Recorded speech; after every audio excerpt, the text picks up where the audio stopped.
maa ngi leen di nuyu di leen sant di leen jaajëfal ci teewaay bi je pense que ay fan ci ginnaaw wala ay semaine ci ginnaaw Walfadjri woote woon na benn sit-in ci buntu Walfadjri ngir dénoncer suspension signalu Walfadjri ngeen ñëw mbooloo bu takku ñëw tey tamit bi nu wootee conférence de presse ñu gis ne suñ combat dañ ko def seen combat te loolu tamit mën naa ne liggéeyu Sidy Lamine Niass la ndaxte lim nu yaree mooy crédibilité ak constance bàyyi fi benn institution bu dëgër Oustaz Assane day faral di citer Obama ne institution forte moo gën homme fort je pense que loolu la Sidy Lamine Niass réussir ba tey Walfadjri nekk patrimoine national nekk moomeelu askan wi moo tax saa yu nu wootee rek du nu tiit ci mobilisation mais du tere nag ñu gërëm leen di leen sant ñi fi teew ak ñi nekk ci yoon bi bu loolu weesoo je pense que li tax ñu def conférence de presse bi xam ngeen ko seen naataango sunu élément muy Pape Ndiaye la yoon teg loxo ci kawam lu tax ndaxte dafa def benn chronique judiciaire ci émission Petit Déj may fàttali ne Pape Ndiaye xëy na chronique judiciaire la ñëkk def ci télé bi ba ñiy seetaan apprécier Sidy Lamine Niass tamit remarqué ko ba jox ko émission balance donc ku xam liggéeyam la ànd ak professionnalisme ak éthique am lépp ba noppi Pape Ndiaye c'est l'un des rares journalistes nga xamante ne dafa spécialisé wu nga xamante ne tey daanaka doo ko dégg mu wax ci relation internationale wala économie wala société lu mooy dafa am rapport ak droit mais c'est un journaliste qui est réputé ci wàllum droit ba nga xamante ne ñëpp ñuy liggéey yu yëngu ci droit nangu nañ ne xam-xamam màcc na ci loolu kon biñ ko woowee dem na répondre convocation bi procureur daal di ko placer en garde à vue mu daal di laajte déferment mu dem uy ji procureur ne ko xibaar bi nga joxe lan mooy sa source Pape Ndiaye ne ko du ma joxe sama source sama droit la mënu ma joxe sama source parce que sama crédibilité sax boobaa day mettre en jeu ndaxte may fàttali ñun ñiy jàng tugal droit am na benn jurisprudence bu siiw muy jurisprudence Goodwin Cour européenne des droits de l'homme dafa ne la protection de la source journalistique est l'une des pierres angulaires de la liberté de la presse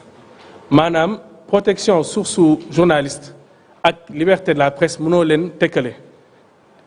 cere la ak soow boole naan wala boole tuur kon droit bi mu invoqué c'est un droit bu ko yoon jox procureur nag bi ko Pape Ndiaye waxee loolu pour man ñaari choix la amoon imma mu libéré ko wa ilaa mu yóbbu ko flagrant délit ñu àtte ko suñ koy teg daan ko suñ koy libéré ñu libéré ko mais beneen option la jël muy option wu ubbi information judiciaire maanaam ubbiwaat beneen enquête ki nga xamante ne moom nee du wax source am da koy protéger donc normalement amuloon pour ñu yóbbu ay information judiciaire donc surtout que fas yéenewul wax ñu ba noppi juge de l'instruction bi ñëw teg ay charges 6 charges ci noddu Pape Ndiaye mu am ñaari charge man yu ma interpellé muy provocation à un attroupement ban attroupement la provoqué ak mise en danger de la vie d'autrui ban vie la mettre en danger si joxe benn xibaar ak kan mooy autrui boobu noonu donc li ñu bëggoon wax tey mooy am na benn acharnement qui est évident contre Pape Ndiaye mais de manière beaucoup plus générale contre Walfadjri loolu nag moo tax ñu décider jël ay actions soo leen gisee doon ne woon duñu parax-paraxee affaire bi nen bàyyi yoon daf liggéeyam bi juge d'instruction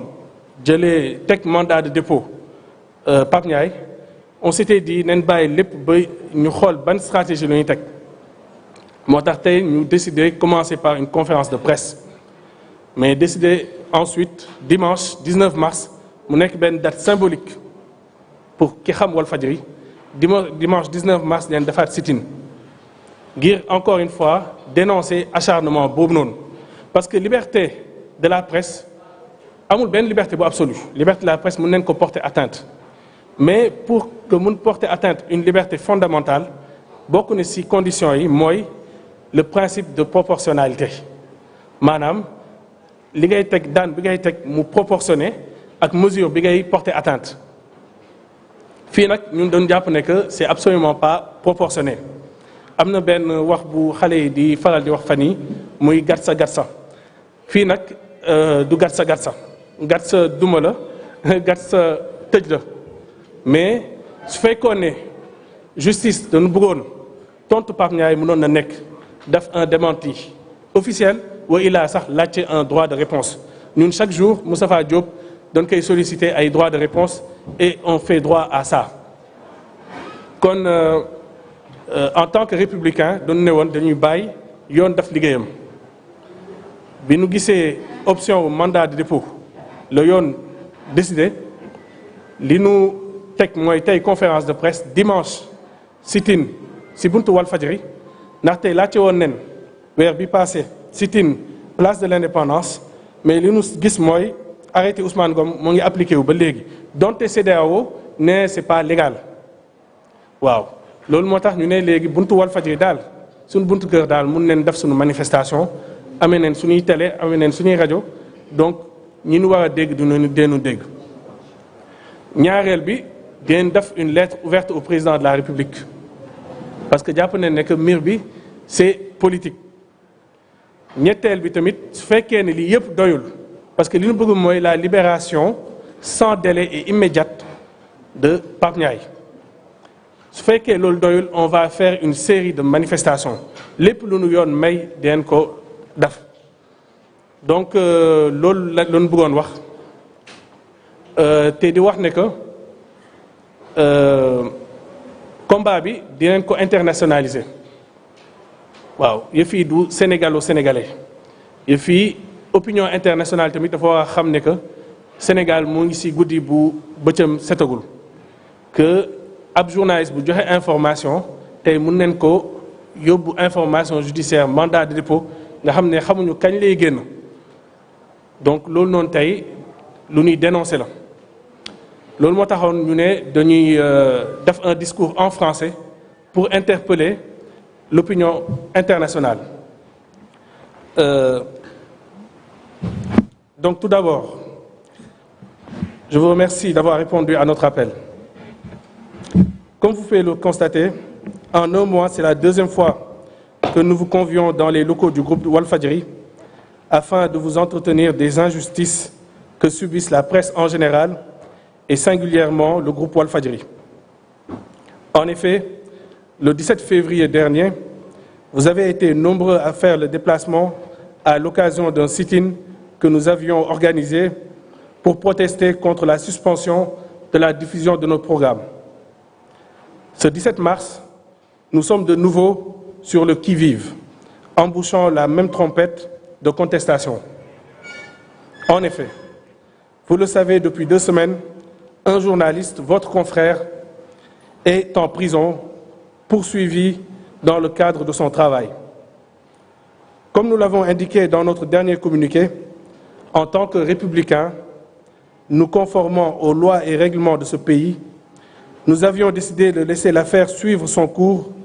afin de connaître les véritables raisons de l'arrestation de Pape Ndiaye. Seulement, notre surprise a été grande lorsque le parquet de Dakar a décidé d'ouvrir une information judiciaire et de confier le dossier à un juge d'instruction. Pour des propos tenus par un chroniqueur sur un plateau de télévision, le procureur de la République a estimé qu'il n'y avait pas lieu de retenir de flagrant délit et que Pape Ndiaye devait être gardé en prison pour mener on ne sait quelle enquête. N'est-ce pas là les premiers signes d'un acharnement? Mais notre désillusion a été encore plus grande lorsque le juge d'instruction qui a hérité du dossier a rendu public les chefs d'accusation qu'il a retenus contre Pape Ndiaye avant de le placer sous mandat de dépôt. Mesdames et messieurs les journalistes, contre votre confrère, il a été retenu provocation d'un attroupement, outrage à magistrat, intimidation et représailles contre membres de la justice, discours portant du discrédit sur un acte juridictionnel, diffusion de fausses nouvelles et enfin, mise en danger de la vie d'autrui. Vous le savez, ces charges qui ne sont pas imputées aux plus violents des agresseurs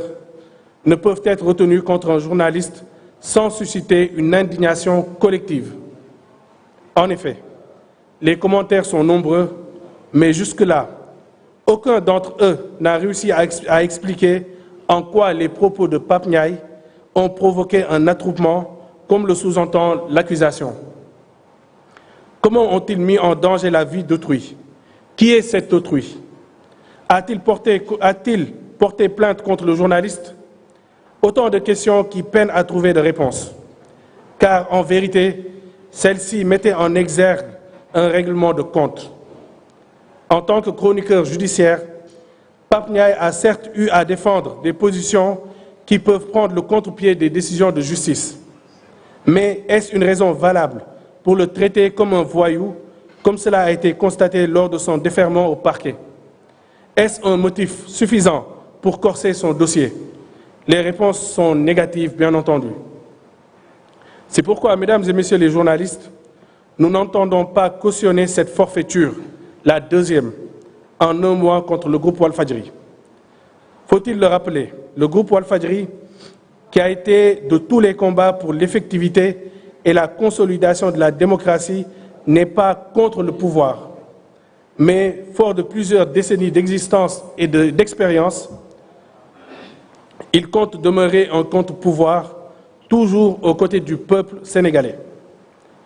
Et comme il l'avait fait au mois de février dernier, le groupe Walfadjri se met en ordre de bataille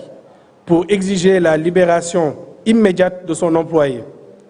Ainsi, ce dimanche 19 mars, à partir de 15 h, nous organisons un sit-in devant les locaux du groupe. Mesdames et messieurs les journalistes, nous vous invitons à vulgariser cet événement que nous organisons à une date aussi symbolique que le 19 mars, qui a vu Sidi Lamine Niasse, fondateur de ce groupe et monument de la lutte pour la liberté d'expression et de presse au Sénégal, tenir une marche à la place de l'indépendance. Il est certes question de Pape Ndiaye, journaliste de Walfadjri, mais il s'agit plus généralement de la presse. Les événements de ce 16 mars en sont une illustration. Nombre de vos confrères ont eu de grandes difficultés à les couvrir. Certains ont été gazés, d'autres blessés alors qu'ils faisaient leur travail. C'est le lieu de leur témoigner tout notre soutien. C'est donc, mesdames et messieurs, les journalistes, toute votre corporation qui est interpellée. Sans une presse debout, il ne peut être question de démocratie. Merci de votre aimable attention.